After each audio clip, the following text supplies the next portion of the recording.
लगातार लगभग 1 महीने से अनवरत हम आंदोलन कर रहे हैं, लेकिन जिस उम्मीद के साथ हमने आंदोलन की शुरुआत की थी, उस उम्मीद के साथ हम इस महाविद्यालय में जब आंदोलन की शुरुआत करने निकले तो जो उम्मीद हमें युवा शक्ति थी, उस उम्मीद के अनुसार उस आंदोलन को हम गति प्रदान नहीं कर पा रहे हैं। दोस्तों, छात्रों की जो कमजोरियां हमें सामने दिखाई दे रही है, उन कमजोरियों में समय रहते समाधान करने की सख्त जरूरत है। और इस सामंतशाही सरकार की बात कर लें तो घूमते फिरते हम वापिस इसी सरकार की ओर आ जाते हैं दोस्तों, क्योंकि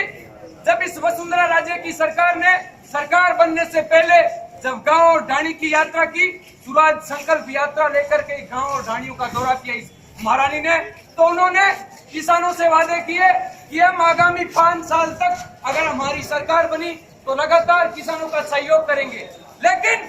जब कहीं ओलावृष्टि हुई या कहीं पर सूखा पड़ा तो किसानों की फसलें नष्ट हुई तो महज 100 रुपए के चेक बांटे गए किसानों को, एक जले पर नमक छिड़कने का काम किया गया इस राज्य सरकार के द्वारा दोस्तों। और किसानों की बात करने के बाद अगर हम छात्रों की बात कर ले तो इस सरकार ने स्वराज संकल्प यात्रा के दौरान एक वादा किया था कि आगामी 5 सालों में हम लगभग 15 लाख नौकरियां देंगे युवाओं को। मेरे हिसाब से लगभग युवाओं ने अखबार के माध्यम से या सोशल मीडिया के माध्यम से पढ़ा होगा कि इस महारानी की सरकार ने वादा किया था कि हम 15 लाख युवाओं को रोजगार देंगे। लेकिन दोस्तों, जब इस महारानी की सरकार आई तो पीछे जो अशोक गहलोत की सरकार थी उसने जो भर्तियां निकाली थी उन भर्तियों को भी रद्द कर दिया और पिछले 3 सालों में एक भी भर्ती सफलतापूर्वक सही नहीं सामने आई हम लोगों की। उसके बाद उन्होंने वादा किया कि गांव से आने वाले दलितों के बेटों को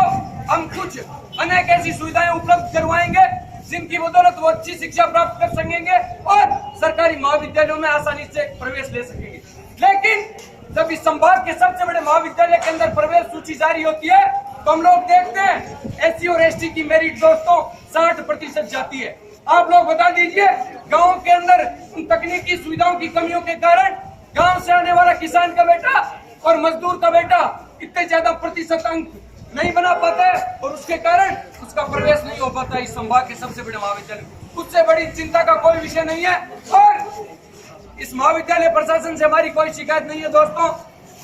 चाहे शुरू में स्नातक प्रथम वर्ष की सीटें बढ़ाने की मांग हो, उसके लिए हम लोगों ने आंदोलन किए और महाविद्यालय ने पुरजोर तरीके से हमारी बात को आगे तक पहुंचाने का काम किया और उसकी बदौलत हम ये नहीं कहेंगे कि सिर्फ डूंगर महाविद्यालय के अंदर प्रदर्शन हुआ तो सीटें बढ़ी, लेकिन समूचे राजस्थान में युवाओं ने सड़कों पर उतर करके इस सामंतशाही सरकार के खिलाफ बगावत की और उसके दम पर सीटें बढ़ी दोस्तों। और एमएससी की सीटें बढ़ाने के लिए हम लगातार पिछले 1 महीने से अनवरत आंदोलन कर रहे हैं, लेकिन युवाओं की कमजोरी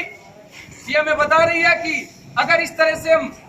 चलते रहे तो मेरे हिसाब से आगामी 5 सालों तक भी सीटें नहीं बढ़ेंगी दोस्तों। अगर हम मजबूती के साथ इस सामंतशाही और तानाशाही और अलोकतांत्रिक सरकार के विरुद्ध मजबूती के साथ आवाज उठाते रहे तो निश्चित रूप से मैं आप लोगों से वादा करता हूं, इस वर्ष का तो मैं बोल नहीं सकता, लेकिन आगामी सत्र के अंदर निश्चित रूप से सीटों की संख्या बढ़कर आपके सामने 40-40 होगी दोस्तों। और इस आंदोलन की हमने जो शुरुआत की है उसमें लगातार आप लोगों का सहयोग एक आग में घी डालने का काम करेगा दोस्तों। लेकिन इस आग को बुझाने के लिए अनेक तरह के हवा के झोंके भी आ रहे हैं, लेकिन आप लोगों की मजबूती इस आंदोलन को नई दिशा और दशा प्रदान करेगी और इसी उम्मीद के साथ हम आप लोगों के साथ निरंतर कदम से कदम मिलाकर चल रहे हैं।